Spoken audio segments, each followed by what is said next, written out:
黎工2026年挑戰拍100套員工案例，今日咧係第8套嚟到幸福會，一齊上去睇一睇。Go，Hello， 歡迎參觀我哋喺幸福會啱完工嘅案例，面積140平，花費咗20出頭，一齊睇下挖唔挖晒？呢個戶型咧係南北對流嘅單位。首先入門口呢度，利用呢個廚房嘅牆，將佢打咗之後褪入去，做咗一個2米闊嘅鞋櫃。咁鞋櫃嘅設計咧就經典啦，下邊放拖鞋，中間放日常用嘅鞋，然後上邊做一排櫃桶，放我哋啲日常啲鎖匙啊，全部可以放喺度啦。然後上邊再做一個吊櫃。咁地面咧就選擇75乘米半地磚通鋪，做奶油中古風嘅效果，就揀呢種偏少少淺黃色嘅柔光磚。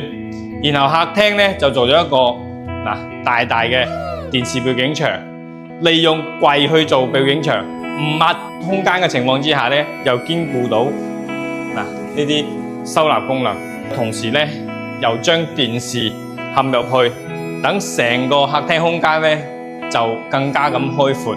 咁落地電視櫃咧都有個細節嘅，就係做咗呢種隱藏式嘅插座啦，將開關啊，到時啲路由器啊全部放入去，跟住一關就係同地面個地櫃咧係一個整體噶啦。咁呢個戶型咧係一個好長嘅陽台嘅，陽台咧就唔封起身，就保留，然後細節將呢啲地梁全部貼埋磚，咁樣落雨咧就唔擔心話搞衛生啦。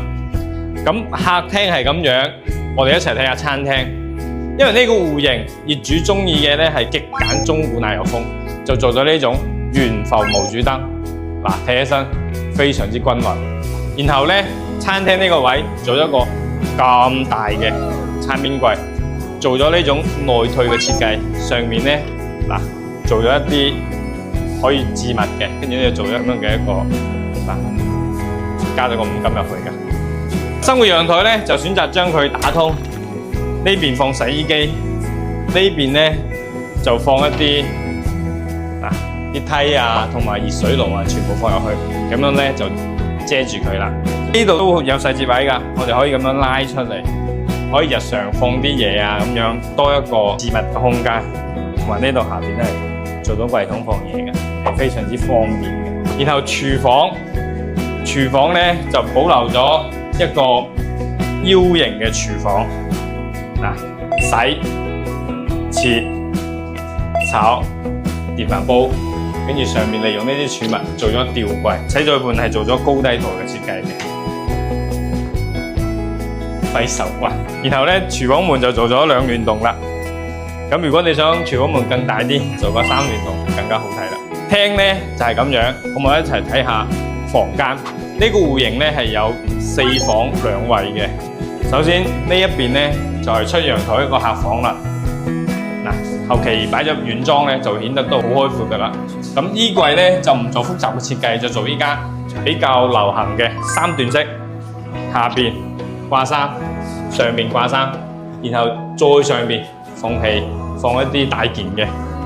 門咧就做咗呢種胡桃木嘅配色，同整體嘅珍珠白嘅配色咧搭起身咧就出咗呢種特別和諧嘅感覺。跟住呢一邊咧就係工位啦，工位採用柔光磚鋪設，做咗600乘米2嘅大磚，然後咧淋浴間、馬桶呢邊咧就係浴室櫃啦。咁整體嘅色調都係偏暖色調嘅。上邊有冇見到啊？做嘅係筒燈，但係佢唔係石膏板嚟嘅喎，係鋁構板嚟嘅。咁樣咧，等成個廁所咧就唔會話好似啲格仔燈咁樣咁單調咯。咁呢一間房咧，因為空間打唔到個飄窗，所以咧又唔想放一張正常嘅床喎，咁就做咗呢種榻榻米。咁榻榻米咧唔係長規嘅，佢係可以儲物嘅，但係嗰個板咧係有透氣嘅，好似個床架咁樣嘅。呢一邊咧就床頭位就做咗一個好深嘅儲物櫃啦。然後上邊做咗一排吊櫃，再連接一個大大嘅書台，然後到呢邊咧再做一個衣櫃啦。全部係做有儲物嘅。雖然呢間房係細啊，但係有衣櫃，書台、床、書櫃、麻雀雖小，五臟俱全。然後咧到主人房啦，咁主人房本身咧嗰個空間啊係做衣櫃要做呢邊嘅，但係業主覺得做呢邊咧空間就細咗少少啦，就選擇喺床尾做一個超大嘅衣櫃嗱，見到未？入門口直接喺呢度開始一整排嘅大衣櫃，然後所有嘅櫃門全部係分段式嘅嗱，全部分段式可以比得上一個大嘅衣帽間嘅儲物量噶啦。跟住利用一個打唔到嘅飄窗啊，做一半七字形嘅書台，由後期呢度放個飄窗墊，就可以當係一個卡座啦。因為平時怕踢腳啊嘛，可以做呢種抽拉式嘅書台，可以將呢個書台掹出嚟，然後入邊仲可以放嘢。咁最哇塞嘅喺邊度啦？入邊一拍攞唔到嘢啊嘛，仲可以翻起身放嘢嘅。